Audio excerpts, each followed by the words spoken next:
तो स्वयं में ही ज्ञान प्राप्त हो जाएगा अपने आप में, कहीं किसी को जाने की भी जरूरत नहीं पड़ेगी। स्वामी जी महाराज कहते हैं परमात्मा सब जगह परिपूर्ण होने से अपने में भी है।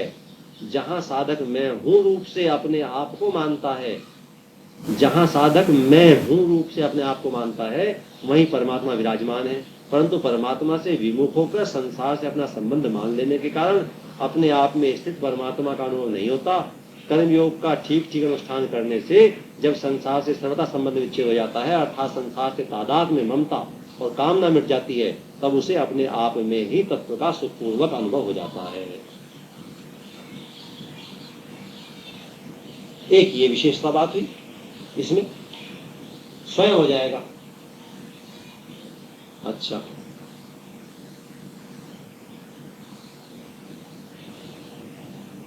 एक सवाल उठता है, भाई कब प्राप्त हो जाएगा ज्ञान? उसके लिए भगवान कहते हैं काले, भाई समय पर प्राप्त होगा। समय पर माने अलग अलग की कितनी तीव्रता है प्राप्त करने की, कितनी पात्रता है, समय तो भिन्न भिन्न रहेगा। समय जब जिसका समय आए तब प्राप्त होगा अवश्य, निश्चित रूप से। इस मार्ग में एक असाधारण विशेषता ये है, केवल ये मार्ग है जिसमें यदि दृढ़ता पूर्वक कोई चले तो गुरु की भी आवश्यकता नहीं है। ये स्पष्ट स्वामी जी महाराज ने कहा। इसी रूप में थोड़ा बहुत मेरा अनुभव भी है। जिस तत्व ज्ञान से संपूर्ण कर्म भस्म हो जाते हैं और जिसके समान प्रवृत्ति करने वाला संसार में दूसरा कोई साधन नहीं है, उसी तत्व ज्ञान को कर्मयोगी योग संसिद्ध होने पर दूसरे किसी साधन के बिना स्वयं अपने आप में ही तत्काल प्राप्त कर लेता है। 34वें श्लोक में भगवान ने बताया था कि प्रचलित प्रणाली के अनुसार कर्मों का त्याग करके गुरु के पास जाने पर वे तत्व ज्ञान का उपदेश देंगे। उपदेक्षन्ति ते ज्ञानम, किंतु गुरु तो उपदेश दे देंगे, पर उससे तत्व ज्ञान हो ही जाएगा ऐसा निश्चित नहीं है। फिर भी भगवान यहाँ बताते हैं कि कर्मयोग की प्रणाली से कर्म करने वाले मनुष्य को योग संसिद्धि मिल जाने पर तत्व ज्ञान हो ही जाता है।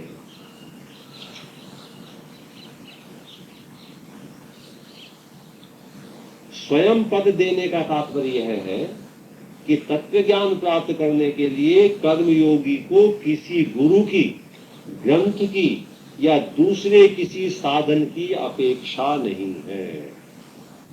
ये लिखा हुआ है, इतने बड़े महात्मा की बात। कर्मयोग की विधि से कर्तव्य कर्म करते हुए ही उसे अपने आप तत्व ज्ञान प्राप्त हो जाएगा।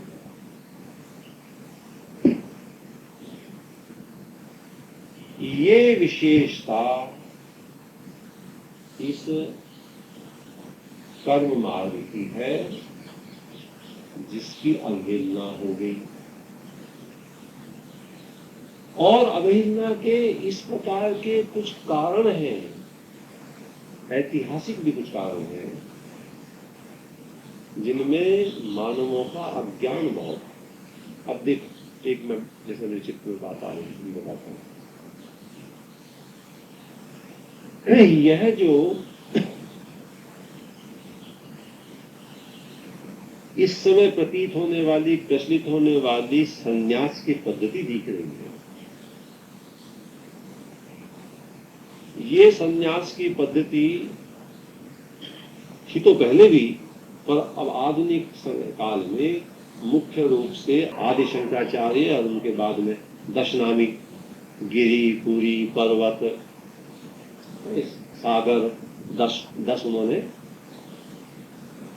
वो जो विभाग किए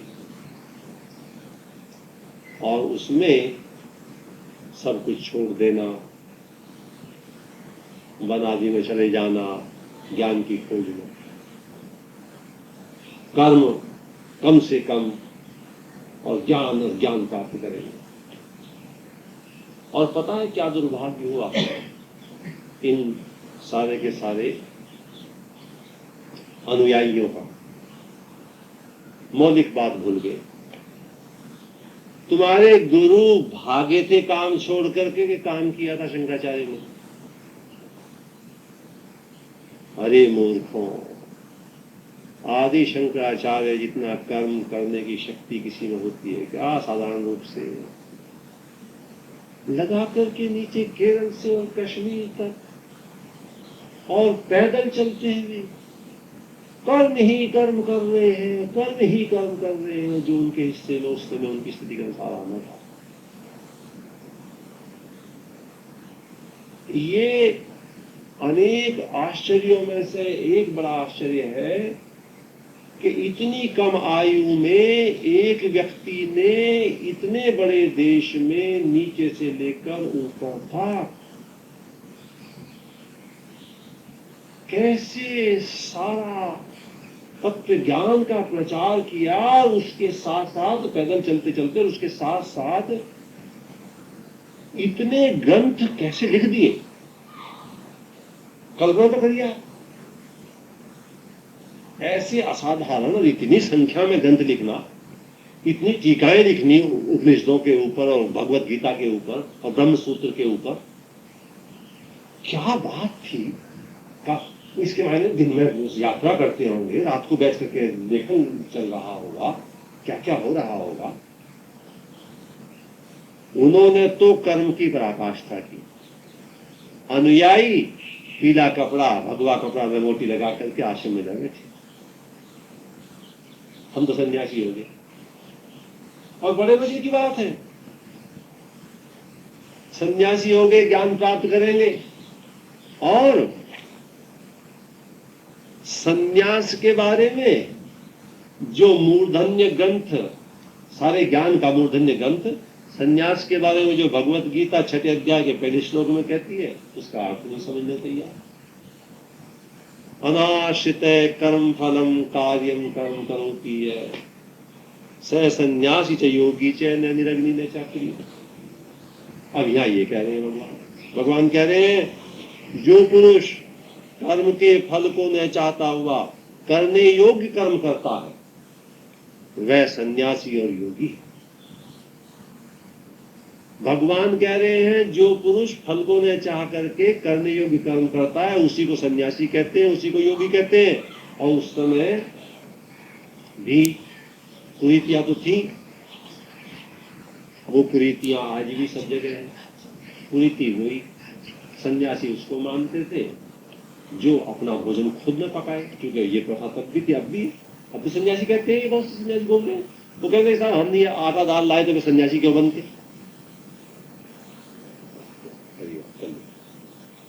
मतलब ऐसे भाव से बहुत से भगवा वस्त्रधारी सन्यासी, तथाकथित सन्यासी ऐसे भाव से ये कहते हैं जैसे अपना भोजन न बना करके समाज पर बड़ा भारी एहसान कर रहे हैं कि हम स्वयं ये खटराट करते, ये भोजन बनाते और ये सेवा करते, तो फिर सन्यासी क्या हुए। बड़ा कमाल कर दिया भोजन न बना करके, आग न जला करके। उस समय भी ऐसा था, भगवान ने प्रहार किया। भगवान ने कहा जो अग्नि नहीं जलाता तो सन्यासी नहीं कहते। न निरग्नि शब्द है इस श्लोक में, श्री प्रसाद भी आज भी है। ये खूब पता है कि भाई सन्यासी तो बस विचरण करते रहते हैं और ज्ञान का उपदेश करते रहते हैं और भोजन उनको दूसरे ले जाते हैं, फिर आग जलाए तो सन्यासी कहेंगे। अरे भाई तुम्हारी बात मानने या भगवत गीता की बात मानने, तुम बड़े हो तो भगवान कृष्ण बड़े हैं गीता वाले। भगवान कृष्ण ये कह रहे हैं कि आग जलानी चाहिए अपना भोजन पकाने के लिए, और सच्चा सन्यासी तो वो है जो अपना नहीं औरों को पका के खिलाए। खूब आग जलाओ, खूब काम करो।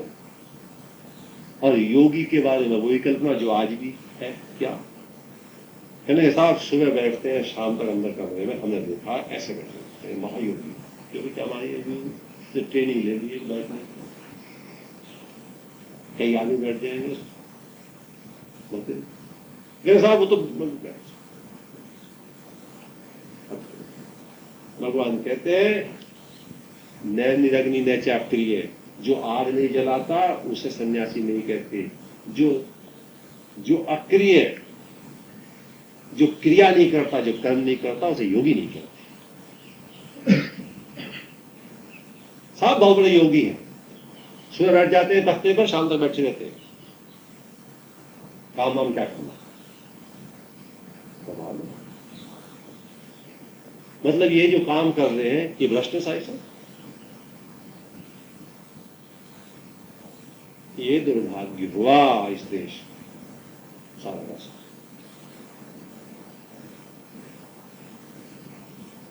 तो आज ये बात हुई जैसी भगवान ने सुझाई, जहां हो वहीं रहो, जो कर रहे हो सोई करते रहो, लेकिन जहां हो वहीं रहते हुए वहां अपने रहने की विधि में परिवर्तन ले आओ, और जो कार्य कर रहे हो उस कार्य के पीछे की मानसिकता में परिवर्तन ले आओ। तो सन्यासी और योगी होकर के आत्मज्ञान प्राप्त हो जाएगा।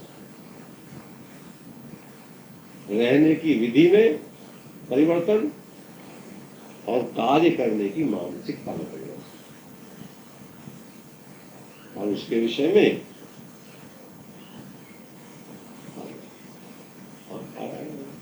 आ जाएगा।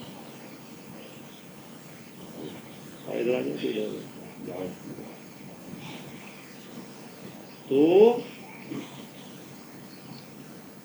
ये है श्रीमद् भगवत गीता का परम ज्ञान, जो हमें श्री भगवान के द्वारा प्राप्त हुआ। और इस ज्ञान पर चलने के पश्चात ऐसा हो ही नहीं सकता कि जीवन में विषाद के, निरुत्साह के, अवसाद के बादल न छप जाए, न समाप्त हो जाए। हो ही जाएंगे, संदेह कुछ नहीं है, बशर्ते ठीक इसका अभिप्राय समझ करके और वैसा हम आचरण करें। आचरण के बिना कुछ नहीं होगा, आचरण करना आवश्यक। जो गया सो गया, भूत को भूल जाओ, और जो भविष्य है वो भी आया नहीं, उसकी कल्पना मत करो। जो गया तुम्हारे हाथ में नहीं, जो आया नहीं वो तुम्हारे हाथ में नहीं, वर्तमान तुम्हारे सामने मौजूद है। वर्तमान में अपनी सारी शक्तियां, अपने सारी मानसिक तत्व संग्रहित करके मिले हुए काम पर केंद्रित कर दो अपने को, तो रहने की विधि में परिवर्तन और काम की मानसिकता में परिवर्तन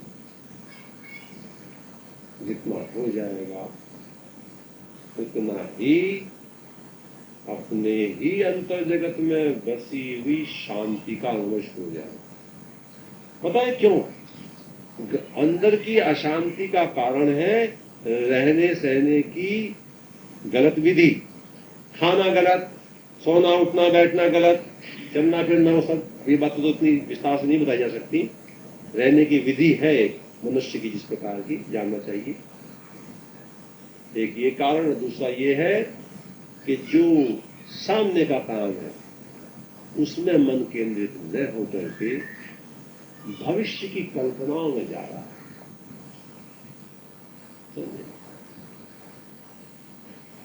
जब बच्चे के व्यापार में 20,000 महीना आने लगेंगे, बस उस दिन तो फिर मजे आ जाएगा। तू भी मरेगी और बच्चे को लेकर मरेगी। मरेगी माने आप वैसे न मरे या न मरे, लेकिन अंतर जगत से मरेगी, क्योंकि ये मरने की कल्पना है सारी, ये मूर्खता की बात है।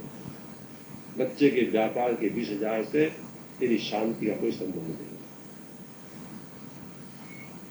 तेरी शांति का संबंध है इस प्रकार के विचार छट जाए, खत्म हो जाए तेरे अंदर से, और जो सामने का मिला हुआ काम है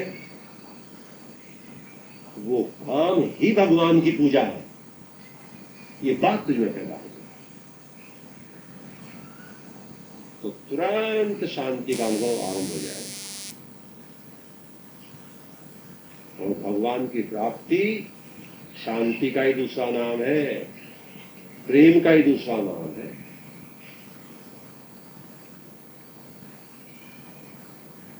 प्रेम प्रेम जो कहते हैं परमात्मा, इसमें एक बात और जान लेनी चाहिए, उस स्थिति का प्रेम किसी दूसरे के प्रति नहीं होता। जब तक किसी और के प्रति होता है तब तक वो स्थिति नहीं है भगवत प्रेम जिसे कहते हैं। अपने ही अंतर जगत में एक प्रेम का ऐसा चश्मा खुलता है, जैसे खिले हुए पुष्प में सुगंध उड़ती रहती है, और वो पुष्प इस बात की इंतजार नहीं करता कि कोई आके सूंघे, आए कि न आए। ऐसे ही अंतर जगत में एक ऐसी स्थिति प्राप्त होती है जिसमें हर वक्त प्रेम पूर्ण स्पंदन, प्रेम पूर्ण भाव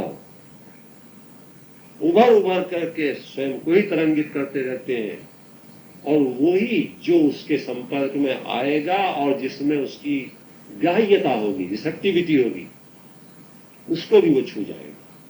और नहीं आए तो मत आए, उसको भगवत प्रेम कहते हैं। तो मैं यहां तक बतला दूं, जब तक किसी कल्पना के भगवान के इष्ट आदि का चित्र आदि की अंदर उतार करके उसके प्रति प्रेम उमड़ाने की बात होती है, तब भी नीचे की बात है। यद्यपि वो औरों से अच्छा है सबसे। जब तक किसी संत महात्मा गुरु के साथ जुड़ करके उसके साथ प्रेम का आदान प्रदान होता है, यद्यपि वो और सारे प्रेम से ऊपर है, पर अभी सर्वोत्तम नहीं है।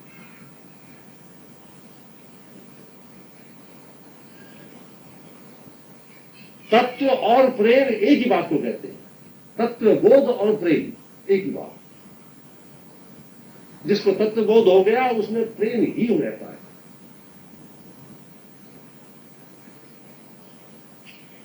क्योंकि तत्व है चैतन्य और चैतन्य है प्रेम, और जड़ता है आसक्ति।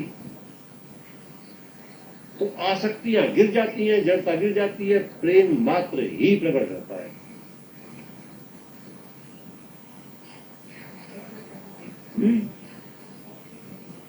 हाँ, सब में प्रभु इसलिए दिखता है कि उसे पता चल जाता है कि जो मेरे अंदर घटित हुआ है उसकी संभावना सब में है, छिपा हुआ। और इसलिए वो बस एक बात में लगा रहता है कि भाई क्यों भटक रहे हो, तुम्हारी बात भी बन सकती है चाहो तो, क्योंकि ये भी ठेकेदारी थोड़ी है मेरे पास, ये तो तुम सब लिए बैठे हो। क्योंकि उसे अपनी वो स्मृति भी होती है जब उसमें वो घटना नहीं घटी। वो कहता था भाई मैं भी झीक रहा था, मैं भी धक्के खा रहा था, मेरी बात बन गई, तुम्हारी बन सकती है अगर तुम बनाना चाहो तो। इसलिए वो प्रभु प्रेम रूप में सब जगह विराजमान है, आलोक रूप में, ज्ञान रूप में सब जगह विराजमान है, कण कण में है। इसी ही के लिए भगवान कहते हैं विनश्यत्सु अविनश्यंतम यह पश्यति स पश्यति। विनाश होने वाले, नश्वर होने वालों के बीच में कभी नाश न होने वाला जो देखे सो देखे। क्षर तो सब कुछ नाश होने वाला है, शरीर मन बुद्धि आदि, इनके बीच में प्रेम नाश नहीं होता, प्रेम नष्ट नहीं होता, तत्व नष्ट नहीं होता, प्रकाश नष्ट नहीं होता, वो कहीं नष्ट नहीं होता, हो ही नहीं सकता। चैतन्य का जो वो स्वरूप है वो नष्ट नहीं होता।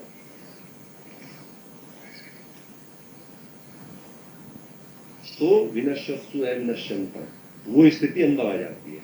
फिर कैसी भी घटनाएं जगत में घट जाए, वो कुछ भी उस व्यक्ति के ऊपर प्रभाव नहीं डाल सकती। क्या अर्थ है? मर जाए जवान लड़का, उसे मालूम होता है आत्माओं का आपस में कोई संबंध नहीं है, इतना ही था उसका मेरे साथ लेन देन। आत्माओं का संबंध सिर्फ लेन देन का है, ऋण उतारना है और कुछ नहीं है। इतना था, वो गया अपनी यात्रा पर, मेरी यात्रा अलग। हो जाए टोटा पैसे का, इतना ही था। कुछ हो जाए जगत में, पड़ जाए शरीर में कैंसर, रामकृष्ण परमहंस या रमण महर्षि आदि महापुरुषों की तरह से, कौन परवाह करता है? ये तो क्षर है, जाएगा ही। लेकिन जो एक क्षर की सहायता से इसमें छिपे हुए अक्षर तत्व का अनुभव हो गया, बस अब वो हो गया सो हो गया। इसलिए निश्चिंत हो जाता है और इसीलिए उसमें प्रेम होता है। ऐसी स्थिति स्वयं आ जाती है। और जब ऐसी स्थिति आ गई, ऐसी स्थिति आते ही परिस्थिति का मूल्य समाप्त हो जाता है। दो चीज है, एक स्थिति अर्थात मन की स्थिति अंदर, दूसरी है परिस्थिति चारों तरफ। इससे पहले तो परिस्थिति से आक्रांत रहते हैं, अभिभूत रहते हैं, परिस्थिति छाई रहती है और मन क्या कहता है, इस परिस्थिति के कारण परेशान। ऐसा होता नहीं। ये परिस्थिति बदल जाए तो मेरा दुख चला जाए ना, ये बदलेगी तो अवश्य, मगर जैसे मन की स्थिति अब है, यदि ऐसी स्थिति रही तो दूसरी परिस्थिति में भी ये मन दुख ढूंढ लेगा, क्योंकि इस मन को आदत है दुख ढूंढने की। ये प्रवीण है, ये इसमें निपुण है दुख ढूंढने। तो परिस्थिति का परिवर्तन आनंद नहीं दे सकता कभी भी। मन की स्थिति का परिवर्तन उस बात का अनुभव करा देता है जिसके होने के बाद परिस्थिति का कोई अर्थ नहीं रहता, और जिसके लिए परिस्थिति का अर्थ नहीं रहा वो मुक्त हो गया। ऐसा समय पर घट जाता है।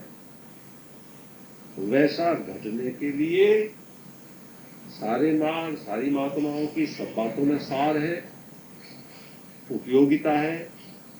लेकिन जैसा मैंने आरंभ में कहा, क्योंकि जगत कर्म प्रधान है, जीवन कर्म प्रधान है, इसलिए ऐसा होने के लिए हमेशा ही बिना अपवाद के कर्म की प्रधानता से ही होगा। अर्थात सकाम कर्म के स्थान पर निष्काम कर्म का तत्व जब तक पैदा नहीं होगा तब तक नहीं होगा।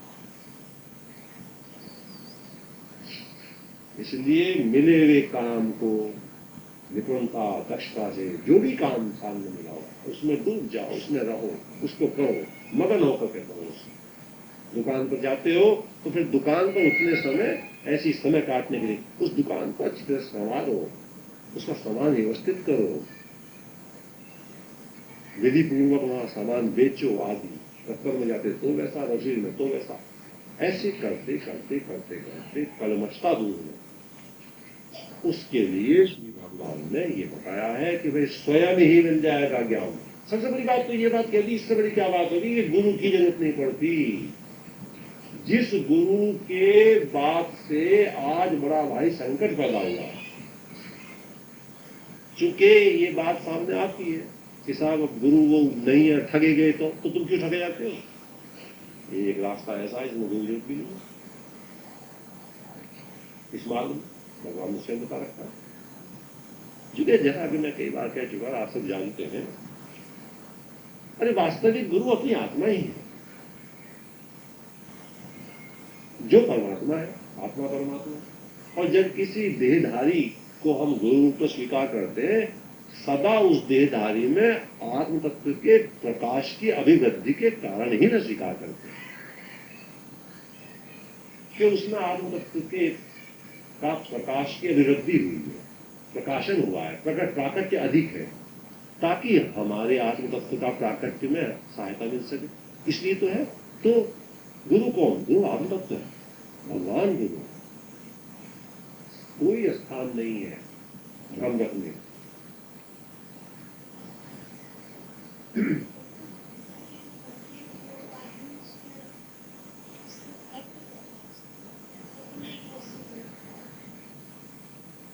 विरक्त होना भी नहीं है, ऐसे नहीं। तुम जो ये कह रही हो फर्क तो पड़ता है, मैं यही कह रहा हूं, सुनो। जब तक फर्क पड़ता चला जाएगा तब तक दुख और सुख का झूला विद्यमान रहेगा, वो बंद नहीं होगा। इसलिए आत्मज्ञान की बात भाग्य से ही हाथ में आती है। ये सच कह रही हो तुम, गलत नहीं कह रही, निश्चित फर्क पड़ता ही है। पर इसके साथ ये और स्वीकार करना शुरू कर दो, क्या जब तक ये फर्क पड़ रहा है तब तक अपूर्णता, तब तक कमी है, तब तक यात्रा बाकी है। जब ये स्थिति आ जाए, परिस्थिति कुछ होती रहे, हम तो मगन हैं, फिर बात नहीं। अब प्रश्न उठता है, ऐसी बात आने के लिए परिस्थिति को सुधारने की चेष्टा ना करें? तो मेरा उत्तर यह है, परिस्थिति में कर्म करो, मन को सुधारने की चेष्टा करो। क्योंकि परिस्थिति सुधारना तुम्हारे हाथ में नहीं है, तुम देख लो, परिस्थिति कोई नहीं सुधार सकता। बल्कि एक और बात है थोड़ी सी आगे की, एक विशेष प्रकार की परिस्थिति तुम्हें सुधरी भी लगने लगती है और दूसरी परिस्थिति तुम्हें बिगड़ी लगने लगती है। तुम्हारे मन की व्याख्या है परिस्थिति का सुधार और बिगाड़। कैसा आया, बड़ा अच्छा, परिस्थिति सुधर गई, बस अब चैन से रहे, बस बहुत बड़ी। और फिर 15 दिन बाद पड़ गया छापा, तुमने क्या बर्बाद की, इस पैसे नहीं बर्बाद की।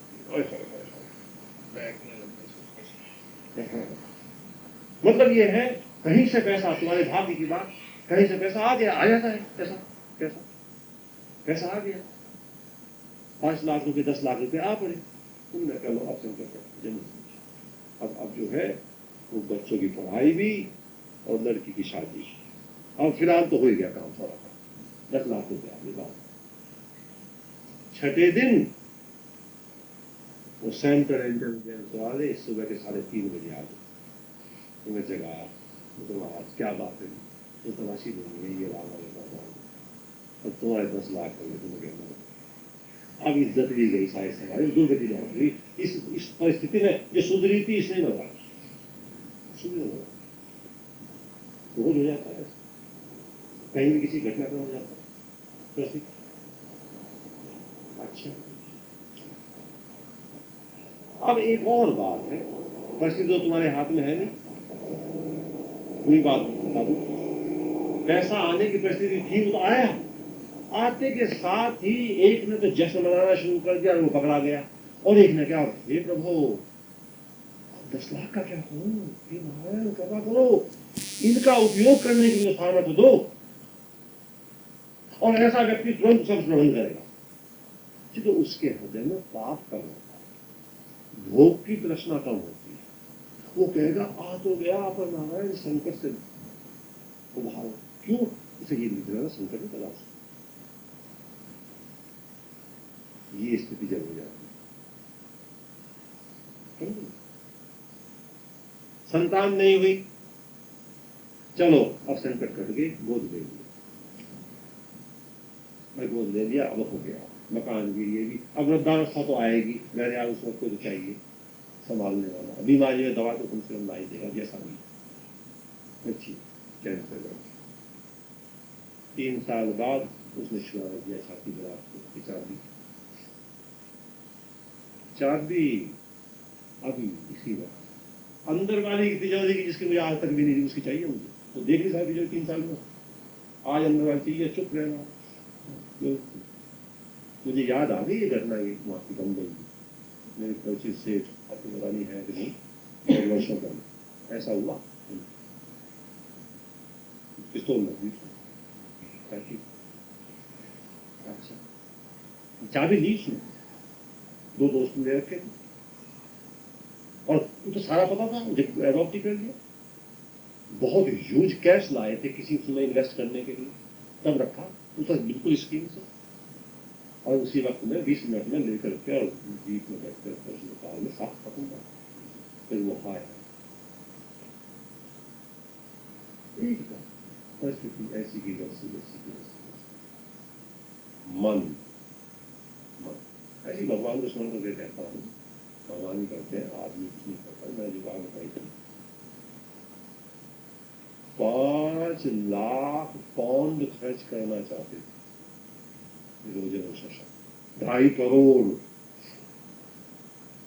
भगवान ने, मैंने भगवान से कहना ये काम मुसीबत आ गई, हम कहे हरि भजन ये जन कर एक ट्रस्ट बनाओ भाई 2.5 करोड़ का मरेगा। मैंने भी भगवान से कहा हे प्रभु ये क्या हो रहा है, पहले 50 लाख की बात थी तुमने पहले बताई थी, बाद में ये पता चला कहने नहीं ऐसा है, हम तो इतना कर सकते। जब इतना सुना नहीं तो और भी पैदा जा इसके हिसाब किताब कैसे लेना ना देना, पर खैर ठीक है कर्म रूप से। फिर मैंने बताया था किसका माली राम जी वर्मा के पास में गया नहीं, मैंने उन्हें सौंपा मिसिस वर्मा की संधि है, चार्टर्ड अकाउंट चार्टर्ड सीए है और आजकल के प्रेसिडेंट है उसके, मैं उनसे गया अभी उनसे ट्रस्ट का वो बनाया अभी करा भी, भगवान ने फिर करवा दिया। क्योंकि मुझे पता लगाया वहां से एक्सपर्ट से, उन्होंने कहा वो तो एक फॉरेन नेशनल कंट्रीब्यूशन एक्ट है, उसके परमिशन देकर के ही ट्रस्टी बन सकते हैं फॉरेन नेशनल। अब मैंने उनसे कह दिया भैया तुम तो लंदन में बना लो, जो वहां 3-4 साधक होते हैं उनमें से मैंने बताया ना पिछले साल भी ये बात चली थी ऋषि के हरिद्वार जाने की, तो एक साधक ने बड़े उससे कहा कि गुरु जी ऐसा है अब जल्दी कर ले तो ठीक है, ये मकान तो 5-7 लाख जो आपने लगाए हैं और 50 लाख की बात है, मान लो उनका मन बदल गया फिर बाद में तो अब तो लगवाई दो 50 लाख। मैंने क्या उनका मन बदल गया, मान लो बदल जाए, मैंने भैया बदल जाने दो, हम तो पहले मकान बना लो अपना इस काम में लगे हुए, हम तो वो हुआ। अब की भी जब बात हुई जब मैंने कहा तो वो तो 2.5 करोड़, तो वो तो एक बोला तो गजब का ही आश्रम बन जाएगा, 5-7 हाल में बैठे हैं ध्यान हो रहे हैं आश्रम, और तुमने 50 लाख या 1 करोड़ के करीब तो भंडारे के लिए तो देने, जिसमें 2000 आदमी रोज खाते हैं आलू पूरी मकई 2.5 करोड़। मैंने थोड़ी सी दिमाग की भगवान का श्रम करके सबकी जीवन मान जाती है पूजा में तो भगवान ने मेरी प्रवचन दी। मैंने कहा भैया तुम घर उन्होंने कहा ठीक है। और एक बात और याद है, परिस्थिति तो तुम्हारे प्रारब्ध के अनुसार और भगवान के विधान का हिस्सा है, तुम्हारे हाथ में रहेगी नहीं रहेगी तो क्या कर, तो सवाल यह है कि परिस्थिति को छोड़ दे, नहीं, हर परिस्थिति में का सदुपयोग और सत्कर्म और पूरी निष्ठा से उसका उपयोग करो, जागरूक रहो परिस्थिति में, हर परिस्थिति में जागरूक रह करके अपना काम करते रहो, मन की स्थिति को सुधारते रहो, भगवान का स्मरण करते तो धीरे धीरे वो स्थिति आ जाएगी। परिस्थिति से संबंधित ही पहले भी मैंने बताई है, परिस्थिति कैसे बदल जाती है, कैसे मन का संबंध है, पहले भी बातें बताई है पूरी की पूरी एकदम। वो कहानी जो रजनीश जी ने बड़ी अच्छी से बता रखी थी, मैंने बताया सेठ जी ने मकान बनाया 40 लाख रुपए लगा करके, शानदार नाम हुआ भाई, हर एक कस्बे में 40 लाख का लोग देखना है, आग लगी सेठ जी, लोग कोशिश कर रहे थे, बीच वाला लड़का ये छोटा लड़का बुझा रहा था, लोग पानी पे अरे क्या हुआ, अरे मैं मर गया, हाय रे मैं मर गया, हाय कूदने को तैयार खुद सारी जिंदगी के मेरे को 50 लाख लोगों ने उठा ठहराया, कुछ बैठाया करा, फिर भी माने नहीं, कूदने को तैयार, अरे मैं मर गया, इतने नहीं, बीच वाला लड़का है उसने ठहरिया सोना हो गया कल, हाँ अरे भैया बुझाओ, अरे कह रहा हाँ आराम से कुर्सी बैठ गए, आराम से कुर्सी, अरे भैया हाँ कोशिश करो डाला, कोशिश करो पानी डालो, अब वो आराम कुर्सी बैठ के कोशिश करो, परिस्थिति वही है आग लगने की, आग वैसी लग रही है, शुरू में भी आग वैसी लग रही थी, जब कूदने को तैयार थे, अरे मैं मर गया, मैं लुट गया, अभी उसने बीच लगे ने कहा पिताजी कल वो सौदा हो गया ऐसा बताने दो, हाँ मैं कोशिश करो बुझ जाएगा, अच्छा शांति से बैठे। अभी वो जिसने सौदा का रगड़ा आ गया, सौदा कर लिया, सौदा तो कर लिया, तो पैसा कहाँ आया है, तो पैसा नहीं आया ना, अरे मर गया, अरे हाय, परिस्थिति वही, आग वैसी लग रही है तीनों परिस्थितियों में, तीनों बार में, पहले भी बीच में भी आग में, मगर मन की स्थिति के कारण फिर दोबारा कूदने को तैयार हो गए। जब दूसरे का जल रहा था आग एक सी है, जब ये पता चला मेरा नहीं जल रहा तो ठीक, कोई बात नहीं, अरे भाई बुझाओ। और जब मेरा जल रहा है तो मरने मारने को तैयार। ये परिस्थिति के कारण नहीं हो रहा, ये मन स्थिति के कारण हो रहा है। इसलिए हमारे महापुरुषों ने ये कहा है, परिस्थिति में तो करो कर्तव्य कर्म। कर्तव्य कर्म का कभी निषेध नहीं करना, वो भी कहा गीता में। और कर्तव्य कर्म करते हुए भगवान से मन स्थिति पवित्र करने की प्रार्थना। अब एक मिनट का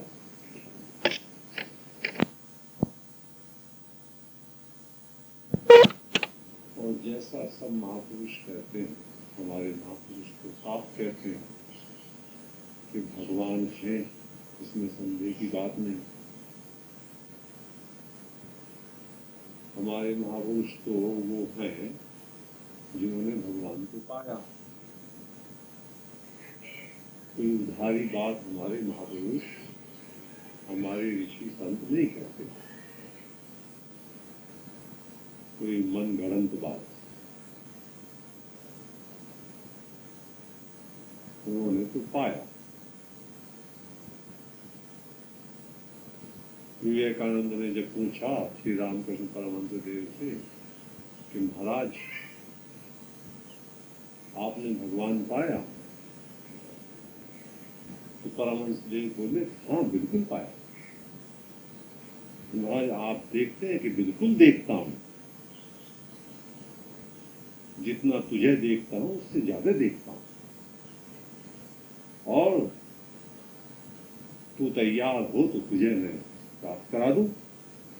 तो शुरू में तो विवेकानंद डर गए, तैयारी नहीं थी। तो इस प्रकार से एक नहीं, हमारे तो अनेक महापुरुषों ने इस बात को कहा है, जब जरूरत पड़ी। बघाड़ने के लिए नहीं, लोगों को प्रभावित करने के लिए नहीं, प्रचार करने के लिए नहीं, बल्कि इस बात को जब कहना पड़ा। असली महापुरुष वो होते हैं, झूठ तो कभी बोलेंगे नहीं। अनेक बार ऐसी बात उनके सामने आएगी या आती रही है तो या तो चुप हो जाएंगे, टाल देंगे, लेकिन अगर उत्तर देना पड़ा है तो फिर सच्चा दिया, हाँ भाई पाया, भगवान को पाया, बिल्कुल। और उनके समय में हजारों लाखों मनुष्यों ने उनका अनुसरण किया, उनका जीवन देख करके। तो सवाल ये है कि भगवान के होने में तो संदेह है नहीं, भगवान तो है ही। तो प्रश्न ये उठता है कि जब भगवान हैं तो फिर मिलते क्यों नहीं, प्राप्त क्यों नहीं होते, उनसे भेंट क्यों नहीं होती, बात क्या है? ये सवाल है सबसे बड़ा सवाल। मुख्य बात ये है, क्योंकि सारे महापुरुष ये बात कहते हैं कि दुख तो सदा के लिए तभी मिटेंगे जब भगवान प्राप्त हो जाए। क्योंकि भगवान को कोई दुख छूता नहीं, छू सकता नहीं, दुख को आ ही नहीं सकता भगवान की निकटता में। जिसको हम दुख सुख मानते हैं वो तो उनकी लीला है, वो तो खेल करते हैं। तो जितना भगवान के निकट कोई आ जाएगा उतना ही वो भी दुख से दूर हो जाएगा, और जिसको भगवान की प्राप्ति होगी, भगवान का अनुभव हो गया, उसको भी दुख नहीं छू सकेंगे। तो दुखों से छूटने का पूरा उपाय तो भगवान की प्राप्ति है, भगवान का अनुभव है, भगवान के साथ एक हो जाने का अनुभव है। उसी को चाहे आत्मज्ञान होना कह दें, जो भी कहें, नाम मोक्ष होना कह दें, नाम कुछ भी दें। तो सवाल ये है कि जब सारे संत महात्माओं, ऋषि मुनियों, महापुरुषों के द्वारा कही हुई ये बात है कि संसार में दुख है और दुख से हर व्यक्ति दूर होना चाहता है, और दुख से दूर होने का और कोई उपाय है नहीं सिवाय इस बात के कि भगवान के चरणों में स्थान प्राप्त हो जाए। तो फिर भगवान के चरणों में स्थान प्राप्त क्यों नहीं होता, ये सवाल। तो इस सवाल का जवाब महापुरुषों ने ही दिया भी। महापुरुषों ने जवाब ये दिया है कि जब तक तुम्हारा मन संसार से नहीं उबा है, संसार से नहीं थका है, तब तक भगवान का अनुभव नहीं होता। ये कहा, सीधी बात कही महापुरुषों ने, तो सीधी बात कही, कोई इसमें दाग लपेट रखा नहीं। महापुरुषों ने ये कहा है कि देखो भाई, सारे अनुभव होते हैं मन को। भगवत्ता का अनुभव भी मन में ही घटता है, और मन में ही संसार के अनुभव बसे हुए हैं। संसार के पदार्थों की प्रियता, संसार के संबंधों की रुचि, ये सब भी मन में ही है। तो मन के एक तरफ तो है संसार का आकर्षण, और दूसरी तरफ मानो भगवान। तो महापुरुषों ने ये कहा है कि जब तक संसार के आकर्षण का भ्रम नहीं टूट जाएगा, जब तक ये पता नहीं चल जाएगा कि इस संसार में प्रिय जैसी कोई बात है ही नहीं, जो प्रिय लगती है अंत में वो भी चल करके दुखदाई ही सिद्ध होती है, परिणाम में दुखी है उसका भी। और इस प्रकार की घटनाओं से जब तक संसार का आकर्षण नहीं टूट जाएगा मन से, तब तक उस परमानंद की खोज की तरफ, जिस परमानंद को भगवान कहते हैं, उस खोज की तरफ मन नहीं चलता। ये बात।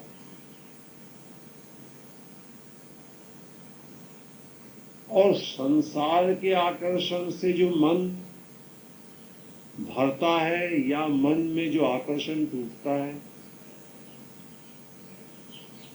उसमें समय लगता है, वो आसान बात नहीं। महापुरुषों ने ये कहा है कि अनेक जन्म तो होते रहते हैं, और वो ही संसार के विषयों में पढ़ पढ़ करके उनका रस लेता लेता ही मरता रहता है, जन्म लेता रहता है, मरता रहता है, जन्म लेता रहता है, मरता रहता है, ये क्रम चलता है।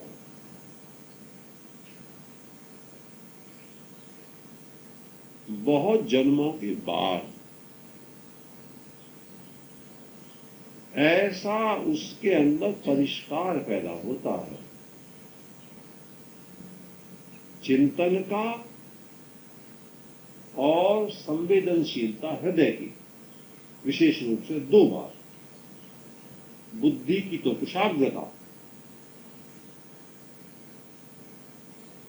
विवेचना शक्ति, ठीक और गलत के बीच में अंतर समझने की क्षमता, ये तो बुद्धि की कुशाग्रता पैदा होती है बहुत जन्मों के विकास के बाद। और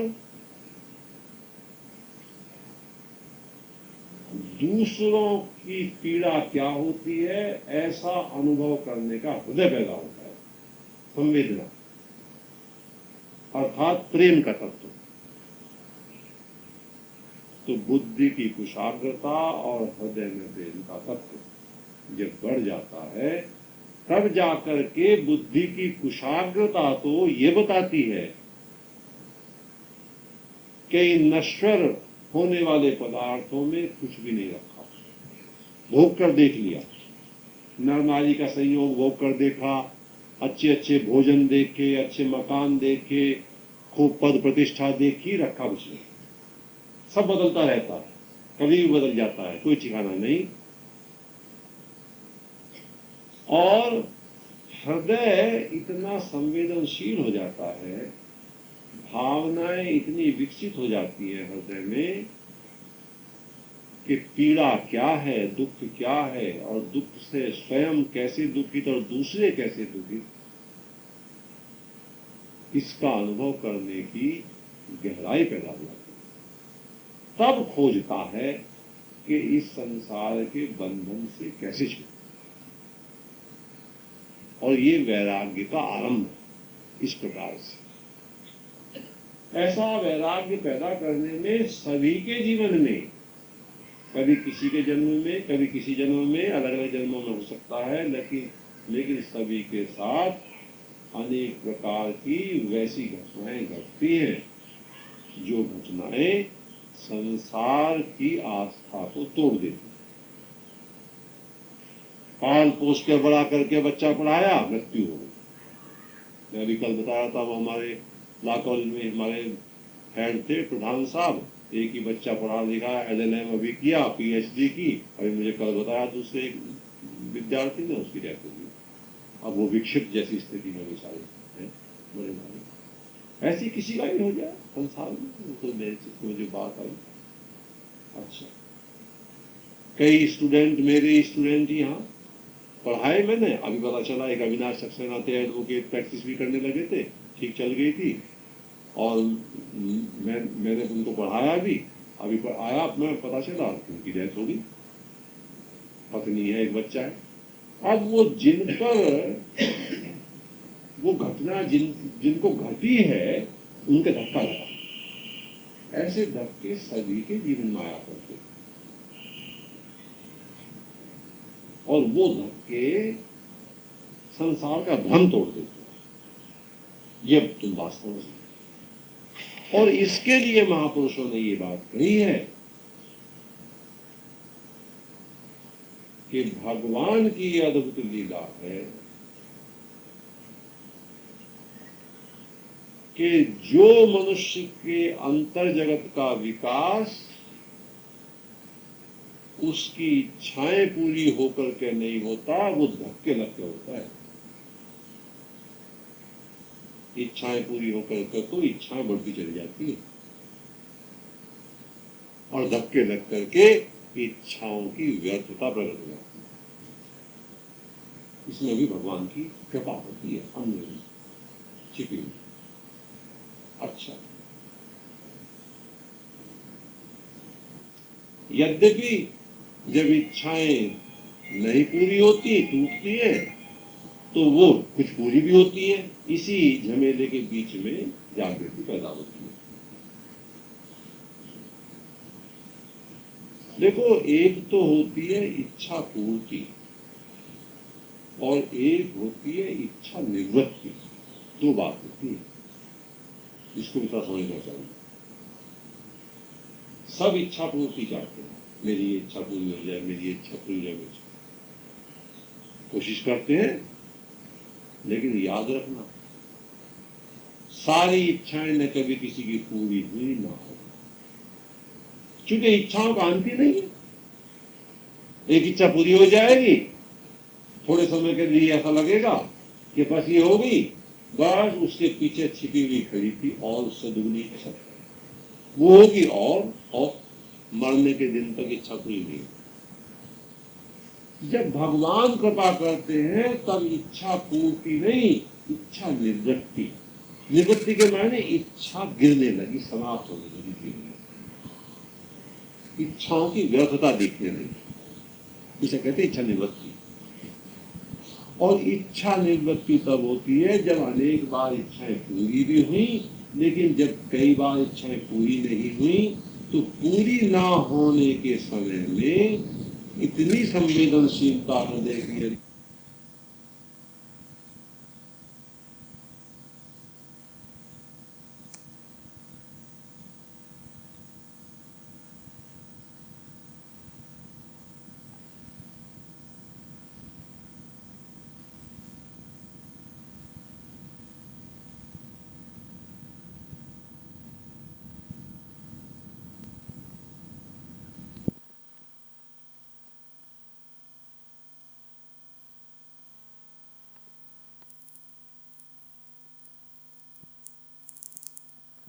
संसार की इच्छा से निर्गत है।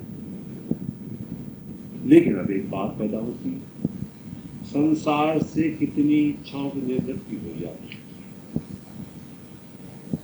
आनंद तो हर एक चाहता है, फिर भी बहुत सी इच्छाएं न रहे संसार की। मैं संतान जैसी हुई ठीक है, नहीं हुई चलो ठीक है, इच्छा गिर गई। पैसा ज्यादा नहीं मिला, जितना मिला वो ठीक है, मकान जैसा बन गया वो ठीक है, इतना शानदार बनता उससे बढ़िया बनता, मार्बल का गहना इसका बनता, वो बात समझ में आ गई, बेवकूफी की बात है। एक छावा चाहिए रहने का, सर्दी गर्मी से बचने के लिए, यही ठीक है बस। ये सब तो हुआ,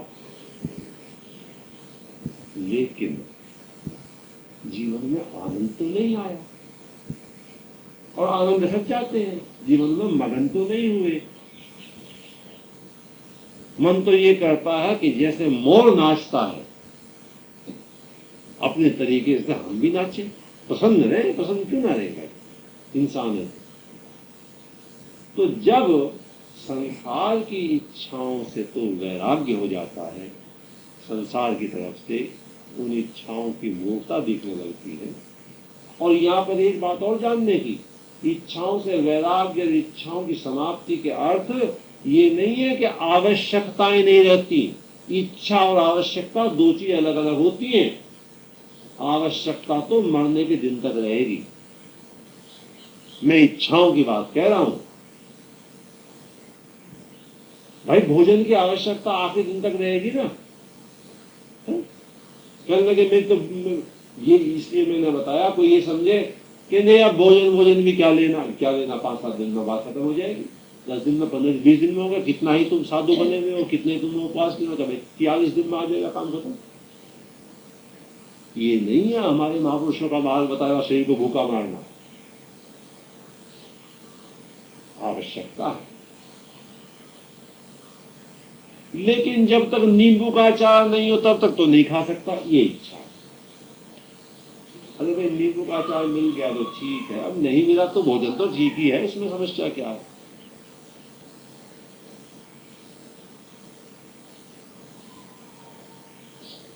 नहीं वो तो मेरे यहाँ तो ऐसा है कि वो तो जब तक कलाकंद नहीं हो था जी वो खाते ही नहीं। अरे कमाल हो गया, कलाकंद नहीं खाता, ये सब इच्छा है। मैं तो जाऊं नहीं किसी की शादी में जब तक बनारस की 2 साड़ी नहीं हो। एक साड़ी का मैं क्या करूं, 2 लोग देखते ये पहन का यार, इसको एक ही लिए 2 तो होनी चाहिए। अरे भाई तेरे पास एक बनारस की है, लोगों पर तो एक भी नहीं है। ये इच्छा है। और कपड़ा आवश्यकता है, मेरे यार सर्दी गर्मी और समाज में थोड़ा चलने के लिए भी आवश्यकता है। तो इच्छा और आवश्यकता का अंतर है। और अभी ये मैंने इसकी बात बताई, एक बड़ी विचित्र लीला है भगवान की। आवश्यकता की गारंटी पूरा करने की भगवान ने ली हुई है। मैं तुम्हें बताता हूं, ये भगवान का बड़ा विचित्र विधान है। भगवान ने जिसको पैदा किया है उसकी जो जो आवश्यकता होगी भगवान कहते हैं मैं पूरी करूंगा।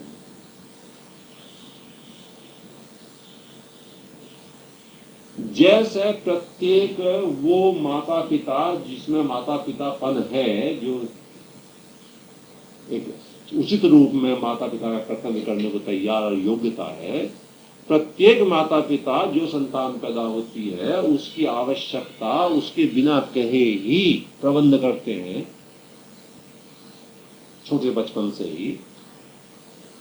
बच्चा अभी पृथ्वी पे नहीं आया, माँ उसके मौजे बनाना, बच्चे को ये जरूरत पड़ेगी वो बढ़ेगी, घर में करना, पैदा हो गया तो आज इसको ये लाएं, कल को उसको वो करें, आवश्यकता। जैसे इससे भी ज्यादा, क्योंकि वो तो पिताओं के भी पिता है प्रभु, तो इससे भी ज्यादा आवश्यकता एक भी व्यक्ति की संसार में नहीं है जिसका प्रबंध भगवान नहीं करते। भगवान निश्चित करते हैं, भगवान ने गारंटी दे रखी है आवश्यकता पूरी करने की। जब आवश्यकता पूरी करने की गारंटी दे रखी है तो परेशान तो तुम्हें तुम्हारी इच्छाएं कर रही है, परेशान तो वो कर रही। ठीक उस बच्चे की तरह से जो यूं कहता है कि डैडी मैं तो गरम सूट के बिना तो स्कूल नहीं जाने का, तुझे दूसरे बच्चे आते हैं, और तुम कहते हो गरम का नहीं है मौका, ये पहनना टेलीविजन जैसी भी है इस तरह की पहनना, पढ़ाई में थोड़ा काम आता है गरम सूट।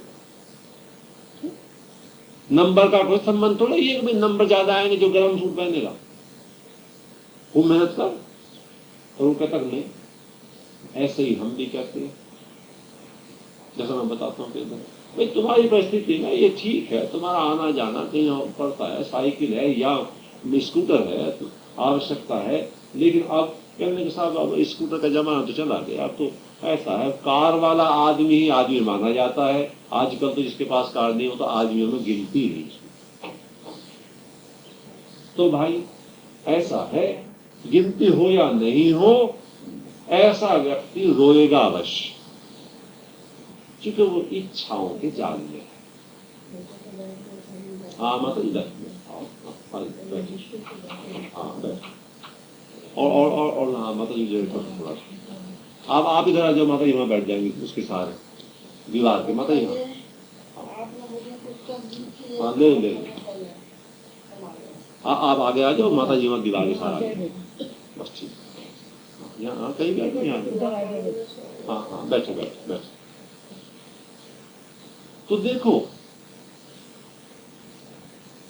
इच्छा और आवश्यकता का अंतर समझना, और जो इच्छा और आवश्यकता का अंतर नहीं समझेगा वो निश्चित रूप से दुखी रहेगा। क्यों? आवश्यकता सदा सीमित है। आवश्यकता ये बताई जा सकती है भाई आपकी इतनी आवश्यकता है, पूरी हो गई, अब अगला काम करो, शांत रहो, और इच्छाओं का अंत नहीं।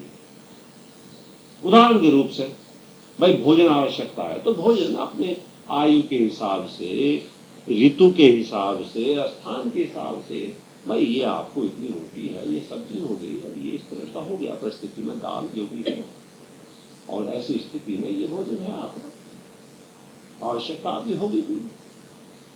लेकिन नए नए प्रकार के व्यंजन ही होने चाहिए खाने में, अब इसकी तो कोई हद नहीं है। ऐसी मैंने कपड़े की बात बतलाई, ऐसी मकान की बात है, भाई आपके पास आपकी परिस्थिति में एक मकान मिल गया ना रहने को, तो उस मकान मिलने के बाद और नए नए विचार में पड़ना कि नहीं ऐसा नहीं वैसा, वैसा नहीं वैसा, ये डूबने की तैयारी संसार। तो देखो जब मैंने ये बात कही कि इच्छा पूर्ति किसी की होती नहीं और निवृत्ति होने लगती है, जब भगवान कृपा करते हैं, थोड़ा सा ज्ञान पैदा होता है, संसार के कुछ अनुभव होते हैं, उनसे वैराग्य का तत्व उदय होता है पहले, तो इच्छा निवृत्ति होती है, आवश्यकता समाप्त नहीं। आवश्यकता तो रहेगी, आवश्यकता कैसे नहीं रहेगी? अच्छा अंत दिन तक रहेगी, ठीक है।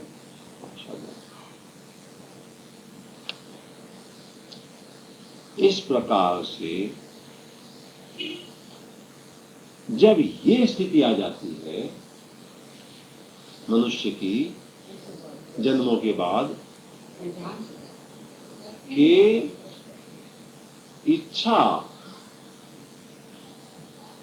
निवृत्ति होनी चाहिए, आवश्यकता की पूर्ति भगवान करते हैं, और ऐसा विचार करके जीवन जीता है, फिर भी ऐसा करते हुए भी, ऐसा संयम साधते हुए भी अपने को समेट करके चलते हुए भी जीवन में आनंद नहीं आता अब भी, और आनंद सब चाहते हैं, फिर भी आनंद नहीं आता। वो कहते हैं भाई संभल के चल रहे हैं, बड़ी किफायत से चल रहे हैं, इधर उधर प्रवृत्तियां भी समेटते हैं, संयम से भी रहने की चेष्टा करते हैं, सब कुछ है, लेकिन किलसते हुए ही घर में दिन बीतता, झकझक होती रहती है, कभी ये कभी वो कभी। अब सवाल ये उठता है, ऐसा करते हुए भी जो विषाद, जो दुख रहता है वो क्यों, और वो कैसे जाए, और आनंद कैसा आए? तो देखो सुनो, वो इसलिए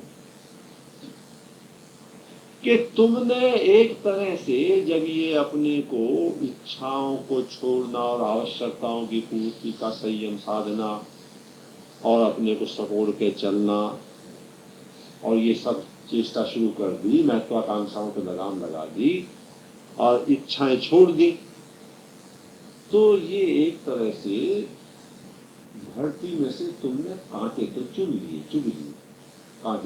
कांटे कंकड़ ये तो तुमने हटाए इच्छाओं के, लेकिन फूल तो नहीं पैदा हुए, सुगंधित तो फूल में आती है, अभी बीज तो नहीं बोआ फूल का, और बीज बोना है भगवान की भक्ति। तो कितना ही संयम साधना और कितनी चेष्टा करना, कितने हिसाब किताब से चलना, जब तक भगवत बीज, भगवान का बीज नहीं बोया जाएगा हृदय में, उनकी प्राप्ति की लालसा नहीं पैदा होगी, तब तक जैसे तुम कितनी धरती साफ कर लो, कंकड़ पत्थर चुन लो, सब कुछ कर लो तुमने, लेकिन तुमने बीज बोया ही नहीं, बीज नहीं बोया तो फूल नहीं, पौधा नहीं होगा, फूल नहीं तो सुगंध नहीं।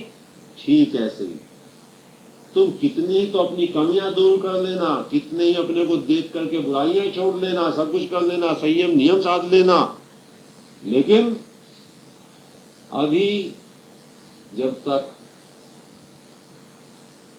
उसकी प्राप्ति का बीज नहीं बोया गया, समझाने में समझा रहा हूं, तुम्हें बोने होने की जरूरत नहीं है, वो पहले से ही मौजूद है वहां अंदर। हाँ, ये भी है बात जानने की। उसकी इच्छा नहीं करी गई, अब पहले इच्छा थी संसार की इच्छाएं छोड़ करके, जब तक ये अंदर पैदा नहीं हुआ कि भगवान हैं तो मिलते क्यों नहीं, अब मैं उन्हीं की प्राप्ति में अपना शेष समय और शक्ति लगाना चाहता हूं, लगाना चाहती हूं, जब तक ये तड़पन पैदा नहीं होगी तब तक उधर की तरफ से भी सुगंधी नहीं आरंभ होती, ये बात है। अच्छा, इच्छाओं का बहुत सी का निवृत्ति हो जाना, संयम नियम साधना और बहुत सी बातें करना, उनसे किसी रूप में पहले के मुकाबले भाग दौड़ तो कम हो जाएगी, कभी कभी थोड़ा सा शांति की झलक भी आ सकती है पहले के मुकाबले, लेकिन शांति दो प्रकार की होती है। अभी जो ये झलक आएगी शुरू में, ये मूर्ध घाट की शांति की झलक आएगी। मूर्ध घाट में शांति होती है, शमशान घाट में शांति है, और एक शांति होती है बाग की, उद्यान की, उपवन की शांति। तो उपवन की शांति के लिए तो भगवान का भजन, भगवान की प्राप्ति की गहरी इच्छा, तो उधर से टूटे, वो चली गई, ये माता जो भी गई हैं, ये कहती हैं, ये चूंकि वहां की सिंध की है, इन्होंने कहा था, मुझे भी मालूम था, बुल्ले शाह थे, बहुत बड़े संत, बुल्ले शाह हुए बहुत बड़े संत। उन्होंने वो सीधे तरीके से कहा, बुल्ले शाह के पास कोई गए, उन्होंने कहा महाराज ऐसा है शाह जी, मिलते क्यों नहीं, वही बात जो मैं कह रहा हूं। उन्होंने कहा भाई इत्थे से हटा के इत्थे धर दे मन को, संसार से हटा के इधर रख दे तो मिल जाए। अब वो तुम्हें बड़े संत थे, उन्होंने ऐसा रख लिया और तो कह दिया, लेकिन इतने से हटके इतने रखा तो नहीं जाता। तो वो तब रखा जाता है उधर जब पहले इधर से टूट जाता है, वैराग्य होता है, फिर खोज होती है। अच्छा, तो अब एक अगली बात, जब ये खोज शुरू होती है तो शुरू में ये खोज ऐसे ही होती है, छोटी मोटी मामूली तरह से, क्योंकि उधर का आकर्षण तो टूटा, लेकिन टूटने के बाद भी उधर का आकर्षण, संसार की वस्तुओं का आकर्षण जन्म जन्मांतरों का इतना गहरा होता है अंदर कि टूट टूट करके भी फिर गर्दन पकड़ लेता है, फिर खींच लेता है। तुम खूब विचार करते हो, खूब सोचते हो, फिर करते हो, फिर 2-3 दिन तो विचार रहेगा, चौथे दिन फिर वही की वही बात। जैसे वो उदाहरण देते ना गांव में कि कुत्ते की पूंछ 12 साल तक रखी और फिर ये तिरछी निकली, ऐसा है मन में, फिर वही का वही, वैसे का वैसी अनेक बार तुम्हें ऐसा मिलेगा। लेकिन फिर कुछ और चपत लगते हैं, फिर और कान भगवान ऐसे हैं, अरे मूर्ख, थोड़ा सुधर जा ऐसी घटना होते होते होते होते फिर एक समय आता है जिसमें सत्संग से, महापुरुषों के शरण में जाने से धीरे धीरे धीरे धीरे क्या घटना घटती है। देखो घटना ये घटती है, तुम्हारे अंदर ही तो है बेचैनी, और तुम्हारे अंदर ही पैदा होगी चैन। ये बात, अंदर ही चैन होगी अपने ही अंदर। मन के तल पे जो इच्छाओं का बहुत बड़ा शोर मचा हुआ था, उससे तो थी बेचैनी, और जैसे जैसे वो इच्छाओं का शोर दूर हुआ और मन थोड़ा शांत होगा, तैसे तैसे उसी शांत मन के बीच में से चैन, शांति, प्रसन्नता की लहर आनी शुरू हो जाएगी। अच्छा, बाहर के जगत से काट करके अंतर की जगत में जाना होता है। जाने की विधियां अनेक हैं, कीर्तन भी उसकी विधि है, ध्यान भी विधि है, योग आदि सब विधियां हैं उसकी। पता है, कीर्तन जो आप करती हो, अनेक बार बैठती हो, उसकी भी कौन सी स्थिति है आनंद की? उसकी भी वो स्थिति है जब तक कीर्तन करते करते ये चित्त भ्रमित होता रहता है ना, कि कीर्तन भी कर रही है, हरे राम राम राम राम हरे हरे, ये भी देख रही है कि इसने कोटा की साड़ी पहन रखी है, अच्छा उसने वो पहन रखी है, कुछ नहीं कीर्तन नहीं, मुंह से हो रहा है तो ये तो पहनी है, ये अच्छा ये ठीक बात है, अरे इसकी बहू उधर बैठी है, इतना इतना हाथ चलाया, इतना चौड़ा से देखेंगे, अब हमारे बच्चे का वो भी चल रही बात, कुछ कीर्तन नहीं कर रहा, कीर्तन ऐसी हो रहा, फिर और ज्यादा, फिर और ज्यादा, फिर ये और बातें हटती हैं। कीर्तन की बताता हूँ, कीर्तन की एक स्थिति ऐसी आती है कि बस भूल गए, सब भूल गए, राम राम राम रह गया, सिर्फ राम। उस वक्त में अनुभव किया होगा माताओं ने, कीर्तन में कई दफे एक अद्भुत आनंद पैदा हो जाता है अंदर से, और उस वक्त कीर्तन में भी आंख बंद हो जाती है। तुम्हारी एक बात बताता हूं, जब कीर्तन में भी आनंद पैदा होता है, तब कीर्तन में भी आंख बंद होती है, तो कीर्तन भी ध्यान बन जाता है। वो ध्यान जो योगी और बड़े बड़े करते हैं, वो कीर्तन ध्यान बन जाता है, समझो ना। आंख क्यों बंद होती है? वो अंदर है रस, भगवत तत्व, आत्म तत्व अंदर मौजूद है, तो बाहर से कट गए अंदर। अच्छा, तो कीर्तन से उसमें पहुंच जाते हैं, ध्यान से उसमें पहुंच जाते हैं, जब से उसमें पहुंच जाते हैं, और हमेशा ये होता है कि बाहर के संसार से संबंध विच्छेद हो जाता है। अंदर बैठे हुए जो भगवान है, जो आत्म तत्व है, जिस आत्म तत्व पर हमारा ही पैदा किया हुआ अनेक जन्मों का विषय वासनाओं का संस्कार पड़ा हुआ था, उसके लेप में उस आत्म तत्व का आनंद नहीं पैदा हो रहा था। वो संस्कार जैसे ही हटा, जैसे ही वो बादल हटे, तैसे ही आत्म तत्व का सूर्य अपनी प्रभा से, अपनी किरण से, अपने चैतन्य, अपने आनंद से हमको आनंदित कर देता है, तुरंत आनंद कर देता है। बाहर से कहीं कुछ नहीं आता, बाहर से तो कटना होता है, बाहर से तो छूटना होता है। जैसे ही वो बाहर का कोलाहल और बाहर के जमे हुए संस्कार और इंद्रियों का बाहर भागना बंद हुआ, तैसे ही अंदर बैठा हुआ, हमेशा से बैठा हुआ नंद नंदन तुरंत तुम्हारे ऊपर अपने प्रेम की वर्षा शुरू कर देता है। ये है इस बात का रहस्य, साला का साला। ये ठीक है कि काफी दिन के बाद कीर्तन करते करते, ध्यान करते करते वो शांति की, वो आनंद की लहर का अनुभव होता है, लेकिन जब वो अनुभव हो जाता है तो एक नया दरवाजा खुलता है, नई बात समझ आ जाती है। फिर पता चल जाता है कहीं भटकने की जरूरत नहीं, जाकर कहीं मत जाओ, इधर आगे चल करके संत महात्माओं के पास चूंकि उससे लाभ होता है, वो हमेशा करना चाहिए सत्संग। लेकिन आगे चल करके फिर एक बात और समझ में आ जाती है, क्या वो आत्म तत्व ही गुरु रूप में अंदर बैठे, वही गुरु अंदर बैठे।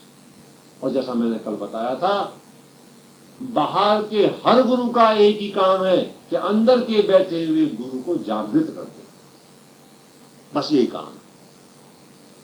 बाहर के गुरु की आवश्यकता भी वही व्यक्ति तो पूरी करता है जिसमें वो आत्मतत्व जागृत हो चुका।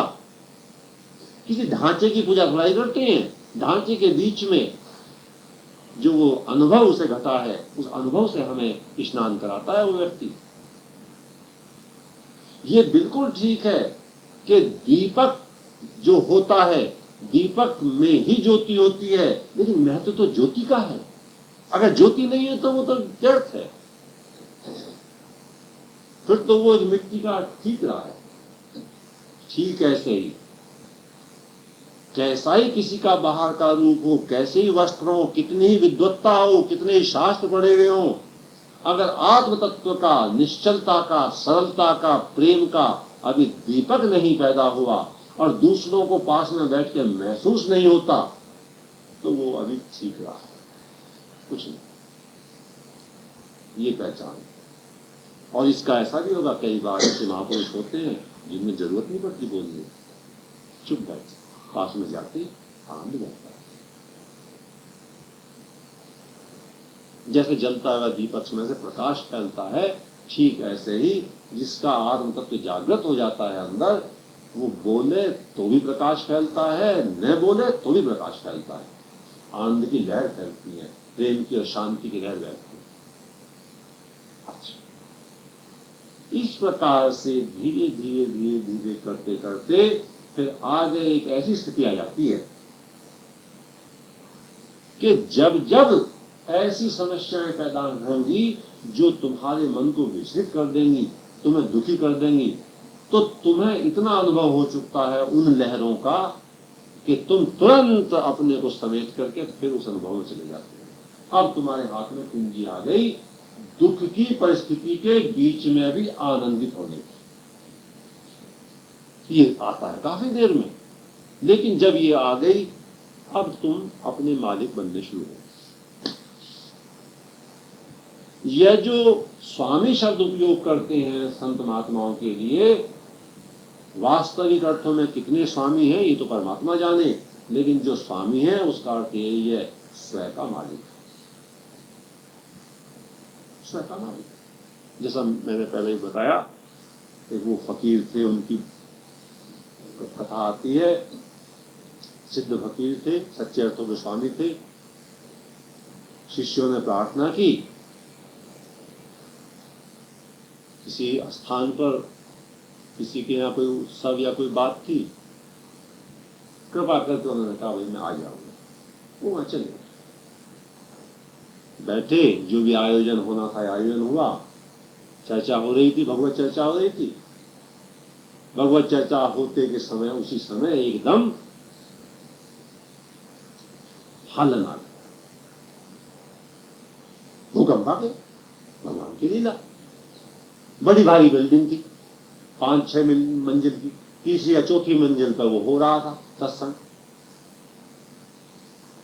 हालन आया, भूकंप आया, भूकंप आते के साथ ही लाइट गुल हो गई, हाथों मच गई, बिल्डिंग हिलने लगी। जितने के जितने शिष्य थे सारे उठ के भागे, एक के ऊपर दूसरा, दूसरे के ऊपर तीसरा, जीने पर गिरे, नीचे गिरे, घुटने टूटे, ये हुआ, कुछ बाहर निकल गए, हाथों मच गई। कौन गुरु की याद रखते हैं? मरने में तो वैसी मौत सामने करिए, चर्चा बाद में सुन, जिंदा रहेंगे चर्चा सुनेंगे। अब जो कुछ भी पहले दो चार ये भी कह देते कि हाँ गुरुदेव आपके चरणों में पूरा समर्पण है, हम गर्दन कटा दें, एक दिन का सब भाग हम फिर आप पे बचे। बात पहुंच गई, उसके हर घुटने उठने चोट वोट लग गई, खून निकल आया। भगवान की लीला, कुछ देर बाद वो हालत बंद हो गई, भूकंप हो गया, बिल्डिंग भी नहीं गिरी। बिल्डिंग भी नहीं गिरी, जब बिल्डिंग नहीं गिरी फिर तब आपकी बात बिजली बिजली भी आ गई। तब उन्होंने क्या कि गुरु जी का क्या हुआ, वो कहाँ है? बाहर सड़क पर सारे सारे खड़े, 30-35 जितने भी, अरे गुरुदेव कहाँ गए? अरे पता लगा, यहाँ देखा यहाँ ऊपर की बात। अब सब लोग अंदर वापिस लौट गए अपने अपने मकान में, वो भी चले उस फ्लैट में सारे। वहां देखकर तो महाराज भी तख्त पे बैठे और चुपचाप बैठ गए, नीचे गर्दन करके सारे। अच्छा देख देख चुपचाप, जिनके घुटने उठने छिल गए थे वो भी चुपचाप बैठ गए जाकर। अच्छा जब वो बैठ गए, गुरु महाराज ने थोड़ा आंख खोली, ध्यान से देखा ये आ गए। उन्होंने क्या किया, जब देखा भाई सभी आ गए, तो जौन सी बात उस समय कर रहे थे जब हालन आया था और जहां से वो टूटी थी वहीं से शुरू कर दिया कि अच्छा देखो भाई मैंने ये कहा था ना कि वो फलाना आदमी फिर ऐसा हुआ। तो वो 2-3 शिष्य बोले महाराज समझ रहा था, वो तो हमारी खोपड़ी से निकल गई, क्या बात थी, सच्ची बात है। आप झूठ तो बोल देंगे नहीं, और जगह झूठ भी बोल दें, गुरु आप झूठ में बोल देंगे चाहे वहां कुछ भी हो जाए। सच्ची बात है, हमें तो कुछ भी याद नहीं थी वो क्या थी। पर गजब ये है आप उसी को सुना रहे हो आगे, कहने लगे उसे पूरी तो कर दूं मैं, बीच में अरे तो कहने लगे बीच में तो तब हमें तो कुछ याद ही ना क्या बात थी, वो तो इतना धक्का आया, हमें कहाँ याद है कौन सी बात है। कहने लगे तो अच्छा भाई फिर शुरू से सुना देंगे। कहने महाराज शुरू से ही बात में सुन लेंगे, हम तो एक और बात पूछना चाहते हैं। पूछो क्या पूछना चाहते हो? कहने महाराज ये बात है बड़ी आश्चर्य की, हमको आप कृपा करके हमें तो आज एक ही बात बता दें कि हम तो सारे भाग गए, सब कुछ हो गया, हम जितने नालायक हैं जैसे भी हैं ऐसे ही नालायक हैं, लेकिन आप नहीं भागे, बात क्या हुई है? या आपको पता नहीं चला कि ये भूकंप आ गया था? हमें तो आप ही बताओ ये क्या बात, आप यही करते बैठे हो वहीं क्यों?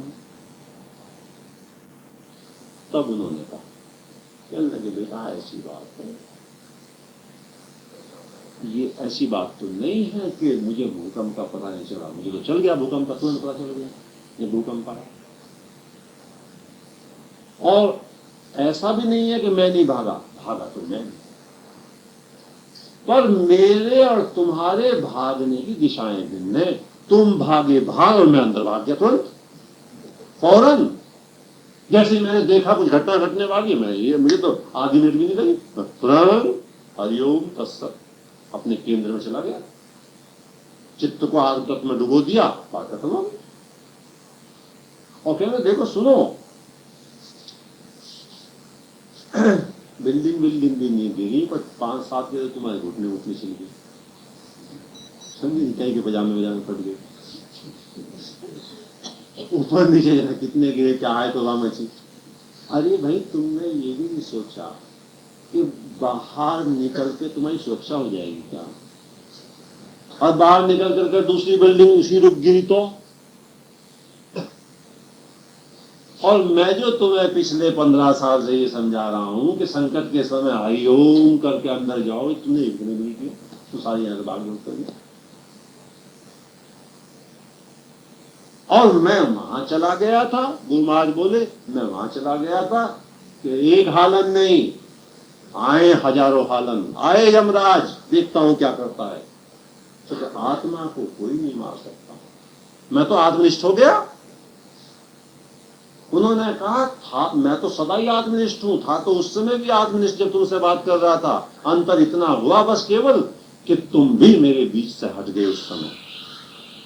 और जैसा महर्षि पतंजलि कहते हैं, तदा द्रष्टु स्वरूपे अस्थानम, तब दृष्टा अपने ही स्वरूप में बैठ जाता है। जीवात्मा एक परमात्मा के साथ एकम एक। मैंने ये तुम्हें विधि सिखाई थी 15 साल से, तुमने एक ने भी नहीं की। अरे भाई, तुमसे नहीं होता उतना ध्यान, कम से कम एक दो बैठा रहता है, तुम तो एक भी नहीं रुका है, सारी भाग गए यहां से उठ करके। लेकिन भाई मैंने तो ये किया, मैं तो अपने में स्थित हो गया, और अपने में स्थित होने के बाद में रहा शरीर का सवाल, तो शरीर तो जाएगा, आज जाता तो, और हालन नहीं आएगा तो फिर भी जाएगा, शरीर तो जाएगा।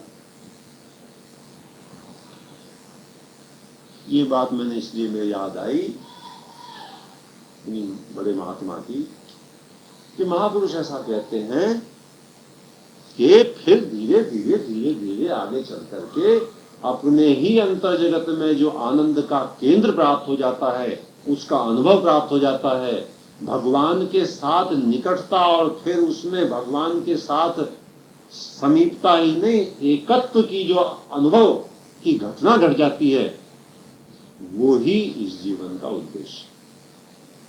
और वो इस प्रकार से चलते चलते चलते चलते भगवान की कृपा से अवश्य प्राप्त हो जाती है। होनी इसलिए चाहिए कि हमारे जो पूर्वज थे उनको ऐसा हुआ। आज भी ऐसे महापुरुष संसार में और हमारे देश में विशेष रूप से रहते हैं। तो भगवान ऐसी हम सब पर अपनी कृपा करें कि शरीर छूटने से पहले अंतर जगत में बैठे हुए उस परमानंद का अनुभव हमको हो जाए, वो ही जीवन की सार्थकता है। और एक दो मिनट का ध्यान करेंगे बस। आत्म तत्व ही वास्तव में जागृत, जागृत ही सदा है, चैतन्य है ना, चैतन्य। हाँ, बस हमारे स्तर पर, व्यक्तिगत स्तर पर जब तक उस आत्म तत्व का अनुभव नहीं घटा है हमारे शरीर में, हमारे चित्त में, तब तक उसकी जागृति का हमें पता नहीं होता। जिसमें वो अनुभव घट गया है उसको पता भी होता है, और उसके अंदर से उसकी जागरण की गुणवत्ता, उसकी किरणें, उसका प्रकाश, ज्ञान अधिक फैलता है। तरंगे, जो तरंगे जिनमें अभी वो अनुभव नहीं घटा है उनको प्रेरित करती है, उकसाती है, आंदोलित करती है। इसीलिए किसी भी अनुभवी व्यक्ति के पास बैठने से सदा शांति की पहचान भी है। बुद्धि से विद्वत्ता प्रकट हो, ज्ञान कितना ही हो, वो तो बात अभी नहीं है। वो तो प्रभावित होना अलग बात है। प्रभावित हो सकते हैं, भाई बड़ा प्रवचन है, बड़ा समझाते हैं, बड़ा ज्ञान, वो भी ठीक है, भगवान का उपाय है। लेकिन पास बैठ करके शांति प्रति, प्रेम प्रति, सहजता, सरलता, वो है उसकी पहचान।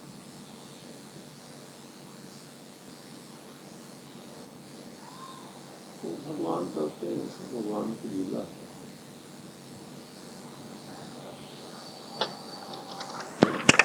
पर हमारे लिए तो जागृत नहीं है, हम अनुभव नहीं है तो मान लीजिए बस। वैसा सिद्धांत से मान लेना अलग बात है, वैसा हो जाना अलग बात है। जान लाना, अनुभव हो जाना अलग बात है।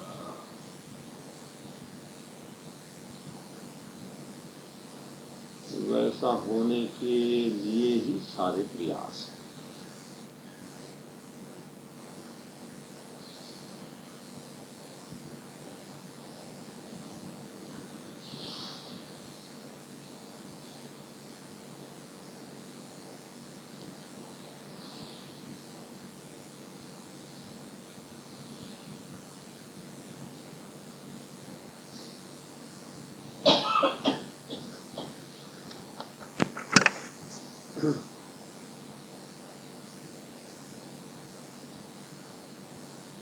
होनापन ही स्वभाव कहलाता है। स्वभाव का अर्थ होनापन ही है।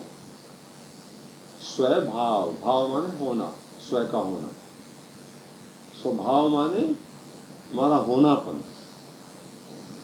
स्वभाव, भाव माने होना, स्व का होना। तो हमारा होनापन दो प्रकार का है। एक तो वो जो असली है, सदा से है, जो कभी पैदा नहीं हुआ, जो कभी मिट नहीं सकता। और दूसरा हमारा होनापन या स्वभाव वो जो बनावटी है, उसके ऊपर, असली के ऊपर नकली के लेप चढ़े हुए हैं।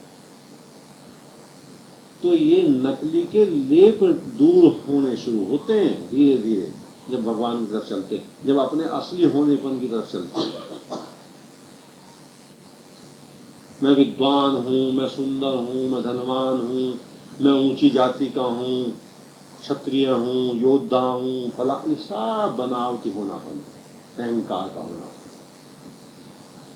ये सब बनावटी अनेक प्रकार। आगे चल करके ये भी कि मैं स्त्री हूं कि पुरुष हूं, कि बच्चा हूं कि बड़ा हूं, ये भी बनावटीपन साबित होता है आगे चल कर।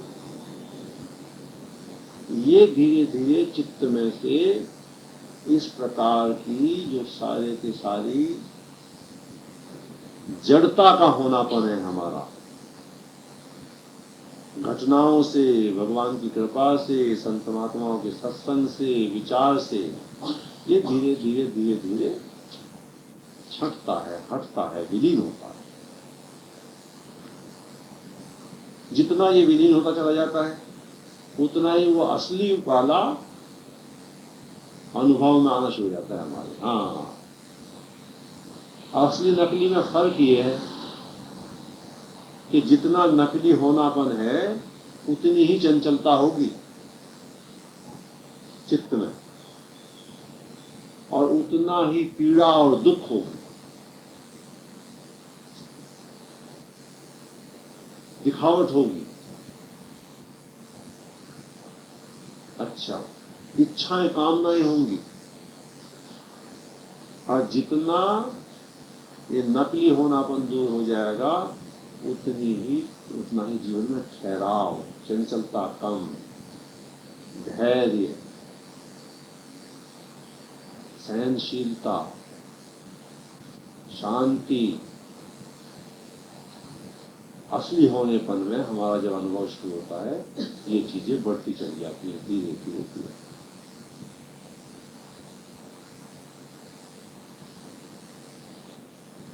तो भगवान या हमारा होनापन या हमारी आत्मा तो कहीं से लानी नहीं है ही। जो कुछ और हम बने हुए हैं, हमने अपने को माना हुआ है इस जन्म में, पहले जन्मों में उसके संस्कार होते हैं अंदर। पहले जन्मों के अनेक अनेक प्रकार के अनुभवों के संस्कार सार रूप में अहंकार नामक, यद्यपि वो तत्व कहीं है नहीं अहंकार, पर उसकी ग्रंथि के रूप में इकट्ठे हो जाते हैं। कभी किसी जन्म में धनवान हुए तो मैं औरों से धनी हूं, इसका अहंकार जुड़ गया। किसी जन्म में सुंदरता ज्यादा मिली, मैं सुंदर ज्यादा हूं। किसी में शरीर बलवान, मैं बलवान हूं। किसी में कोई पद मिल गया, मैं अधिकारी हूं, आदि आदि आदि आदि। मैं कुछ विशेष हूं, ये अहंकार जम जाता है। जबकि वो जो असली होनापन है हमारा, जिसे आत्मा कहते हैं, स्वभाव, वो बड़े मजे की बात है। जो मेरा है वैसा ही उसका है, वैसा ही उसका है, वैसा ही उसका, सब एक, सबका एक सब एक ही है वो सब।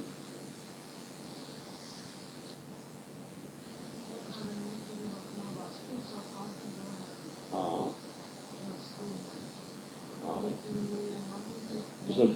हाँ, बस उसको भूले हुए हैं असली को।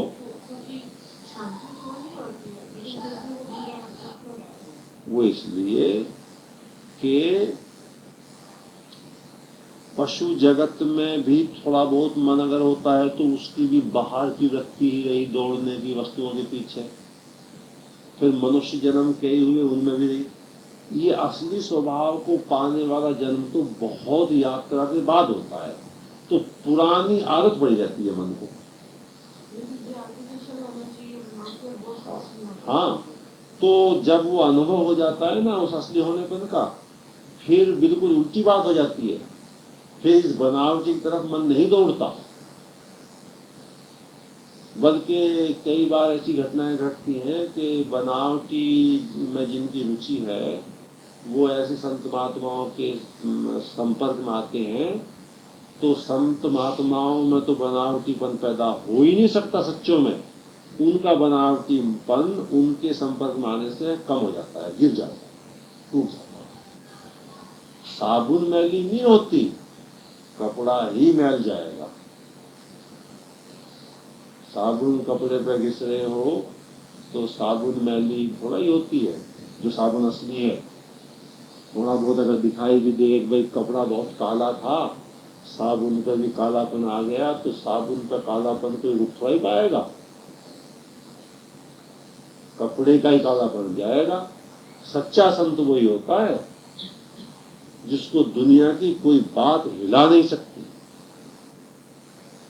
जिसको आत्मज्ञान का अनुभव हो गया,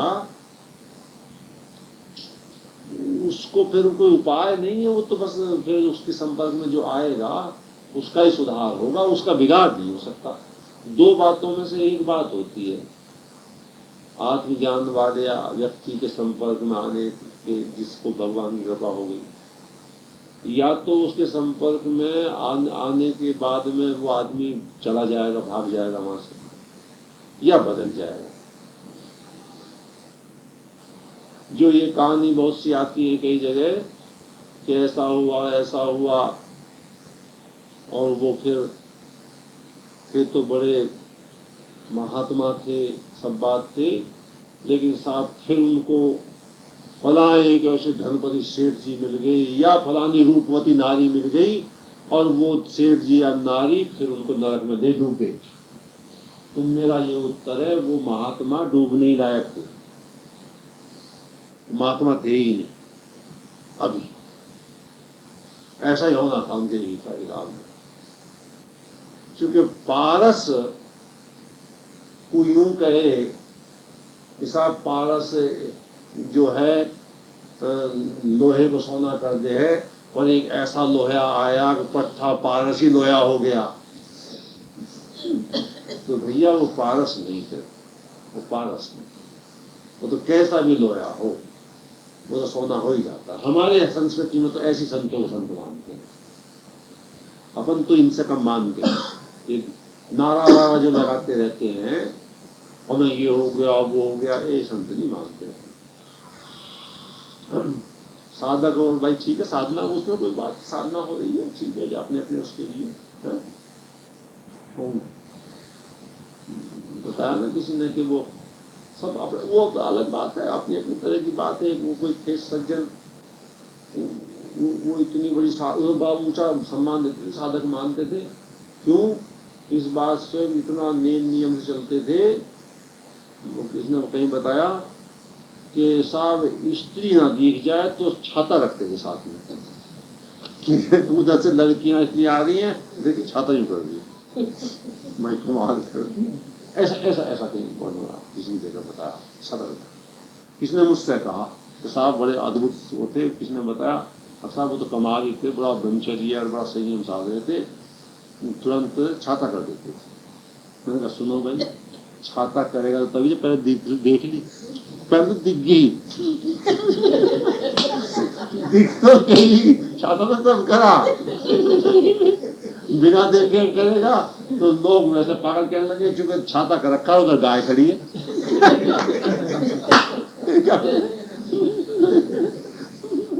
अरे क्या भाई, किस पे चालाकी दे रहे हो? अरे मन देखने के बाद तो छाता करेगा भाई, कैसे बचा तुम? तो चला नहीं कर रहा, अरे तो देख नहीं बिठाता कर दिया भाई। अरे अरे मोह से कहाँ बचेगा है? नारी से तू पैदा हुआ है, नारी माँ है? कहीं और से पैदा होता, नारी से ना पैदा, नारी की गोद में पला पड़ा, नारी माता, नारी बहन, नारी पत्नी, नारी सब बातें, जगत में सारा भगवान की व्यवस्था है, शक्ति है, प्रेम का उसमें सागर है। तो तेरे खोपड़ी की वासना परेशान कर रही है तुझे, न कि नारी की सुंदरता। असलियत ये है, उस पर जाता नहीं। हाँ, ये सब जो ऐसे ऐसे वर्णन लिखे हुए हैं, ये सब उन कामुक व्यक्तियों के लिखे हुए हैं जिनकी खोपड़ी में कामुकता है। नारी पतन का द्वार, अरे पतन का द्वार नहीं, नारी से तो पैदा हुआ है, तेरी खोपड़ी की वासना पतन का द्वार। मूर्ख, सच्ची बात तो ये बहुत शास्त्र में लिखा हुआ है, सब ये झूठे चालाक आदमी। तो मैंने इसलिए बात बतलाई, अपन अपने यहाँ नहीं, इसलिए अपने हिंदू संस्कृति के सत्संग में अपने ये नहीं होता है भैया। ठीक है, कीर्तन है तो चीजें जो भी कहते हैं, पुरुष हो नारी हो, कीर्तन में भी तुम्हें ध्यान है। जन्माष्टमी में अपनी बच्चियां नाचती तो नाचो, तो ठीक है, भगवान का नाच है। तो मैंने ये बात नहीं बताई कि जब वो सच्चा स्वरूप धीरे धीरे उभरता है अंदर से, फिर ये बातें समाप्त होने लगती हैं। इस प्रकार से खत्म। चलो शांत करो,